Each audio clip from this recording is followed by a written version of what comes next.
Θα περάσουμε τώρα στην αριθμό 1748 από 8/12/2025, ερώτηση του βουλευτή Α Αθηνών της Κοινοβουλευτικής Ομάδας Νέα Αριστερά, κ. Αθανασίου Ηλιόπουλου, προς τον Υπουργό Περιβάλλοντος και Ενέργειας με θέμα εκτεταμένη αδειοδότηση φωτοβολταϊκών πάρκων στο Δήμο Δομοκού χωρίς χωροταξικό σχεδιασμό, με σοβαρές επιπτώσεις στην αγροτοκτηνοτροφική οικονομία και την προστασία του περιβάλλοντος. Θα απαντήσει ο Υπουργός Περιβάλλοντος και Ενέργειας, κ. Νικόλαος Τσάφος. Κύριε συνάδελφε, παρακαλώ για την πρωτολογία σας. Ευχαριστώ, κύριε Πρόεδρε. Κύριε Υπουργέ, η συγκεκριμένη ερώτηση ήταν η γραπτή ερώτηση σε 3 υπουργεία. Όλα τα υπουργεία απάντησαν εκτός από εσάς. Και το λέω αυτό γιατί δεν είναι καλή πρακτική να μην απαντάτε σε μια γραπτή ερώτηση. Και καταλαβαίνετε ότι αυτήν την ερώτηση την κάναμε προφανώς γιατί υπάρχουν άνθρωποι που έχουν αγωνίες και θέλουν να ενημερωθούν για το πού βρίσκονται συγκεκριμένες υποθέσεις και πώς προχωράνε, και αυτή είναι η υποχρέωσή μας, όπως είναι δικιά σας υποχρέωση να απαντάτε στις ερωτήσεις και να μην ερχόμαστε να κάνουμε επίκαιροι μετά από 2 μήνες. Αυτό ως εισαγωγικό σχόλιο.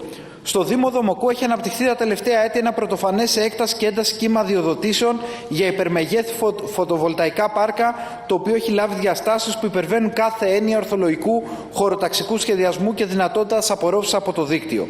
Σύμφωνα με τα στοιχεία των κατοίκων και των τοπικών φορέων, ο Δήμος Δομοκού μαζί με το Δήμο Φαρσάλων συγκεντρώνουν σήμερα τη μεγαλύτερη πυκνότητα αδειοδοτήσεων ΑΠΕ στην Ελλάδα. Ενδεικτικό της κατάστασης είναι το φωτοβολταϊκό πάρκο ισχύς 106,92 ΜΒ σε έκταση 1.600 στρεμμάτων στη Μακρυράχη Δομοκού, έργο της εταιρείας Χρυσός Ήλιος Εγνατία Group, το οποίο μόνο του προσεγγίζει σε ισχύ παραγωγής τις λιγνητικές μονάδες της Πτολεμαΐδας.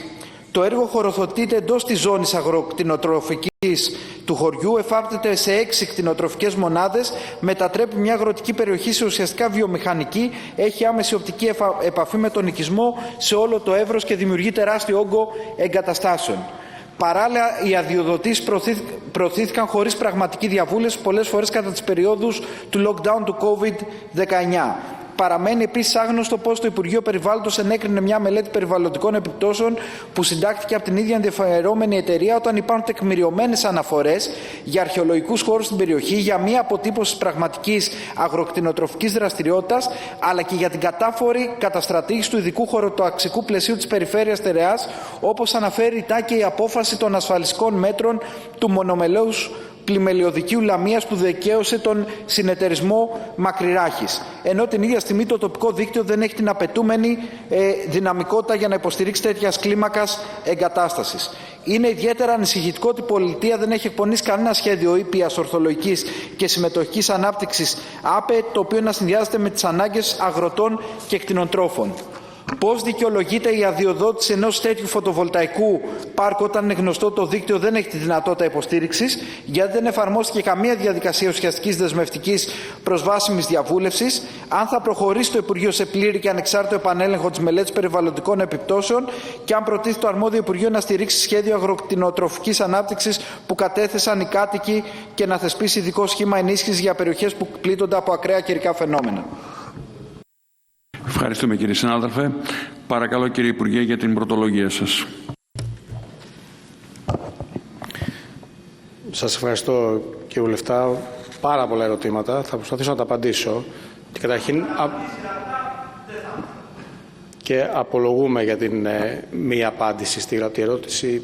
Γενικά η πρακτική μου είναι να απαντάω, οπότε συγγνώμη γι' αυτό, θα τα πούμε τώρα.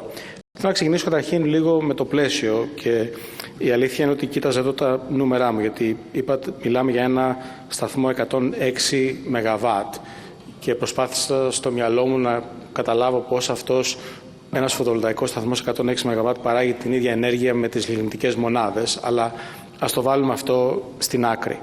Κάποιο μαθηματικό λάθος θα πρέπει να κάνει κάποιος σε αυτόν τον υπολογισμό. Εγώ βλέπω μία ΑΕΠΟ η οποία έχει θετική γνωμοδότηση υπό όρους, θετική γνωμοδότηση υπό όρους, θετική γνωμοδότηση υπό όρους, θετική γνωμοδότηση, θετική γνωμοδότηση υπό όρους, θετική γνωμοδότηση υπό όρους, θετική γνωμοδότηση υπό όρους, θετική γνωμοδότηση υπό όρους.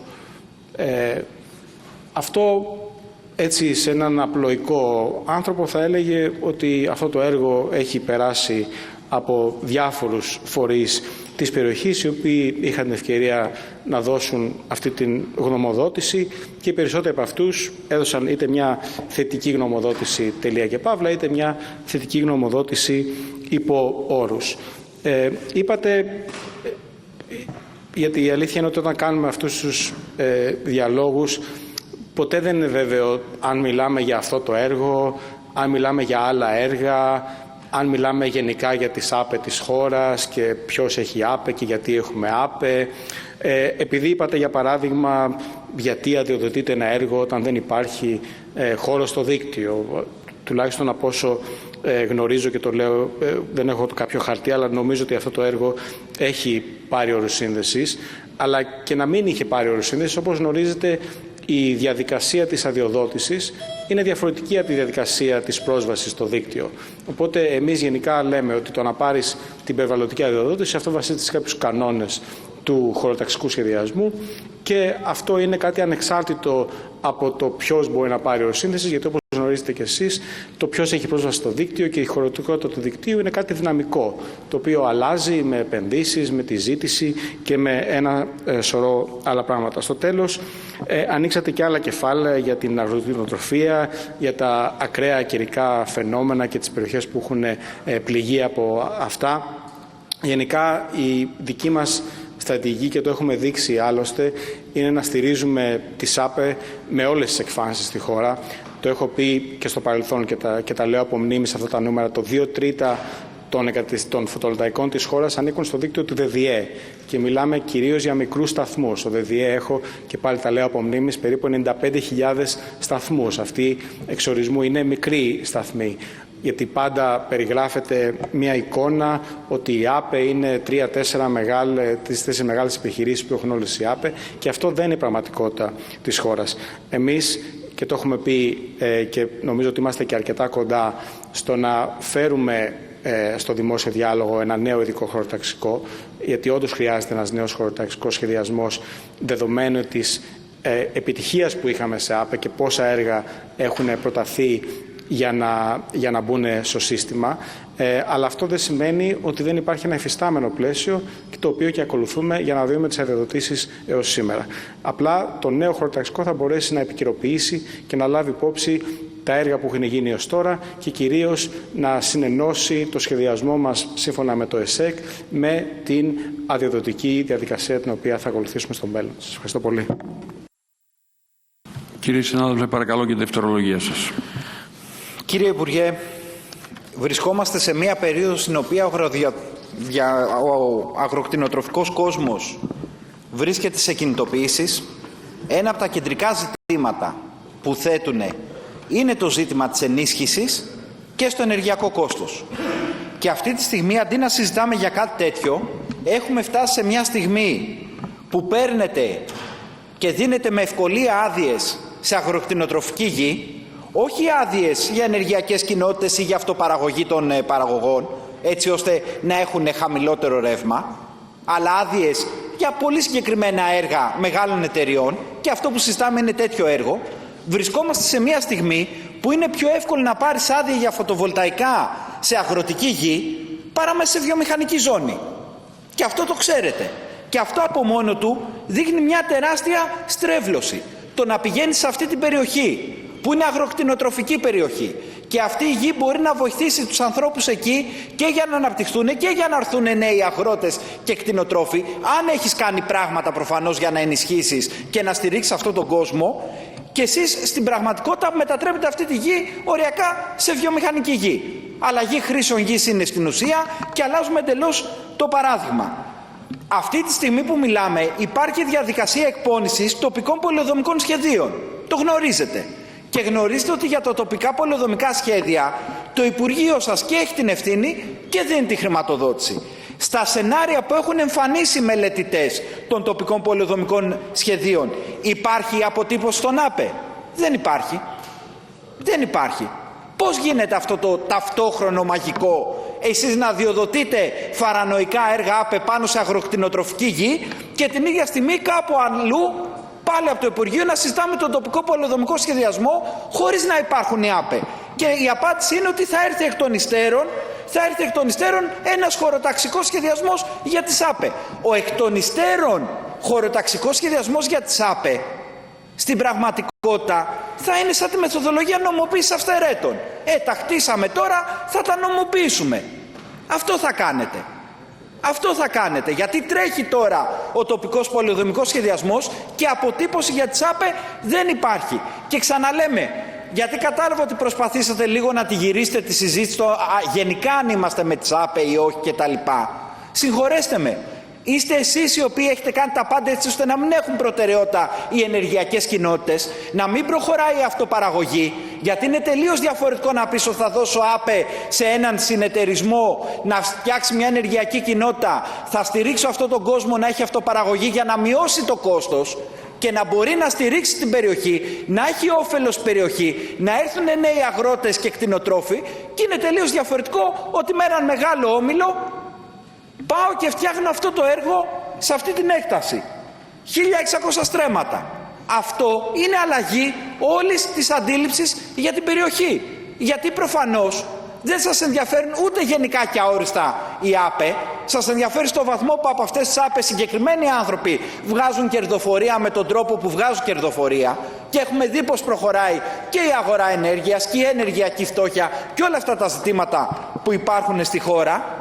Και επιτρέψτε να πω ότι και σε σχέση με την πρόσβαση στο δίκτυο, είστε μια κυβέρνηση η οποία ελέγχεται για πάρα πολλά ζητήματα, για το πώς εμφανίζονται και αλλάζουν αλγόριθμοι, για το ποιος έχει πρόσβαση και δεν έχει πρόσβαση στο δίκτυο. Το γεγονός όμως ότι μιλάμε για μια περιοχή υπερκορεσμένη, στην οποία συνεχίζεται να διοδοτείται με αυτούς τους όρους, δεν αλλάζει την πραγματικότητα.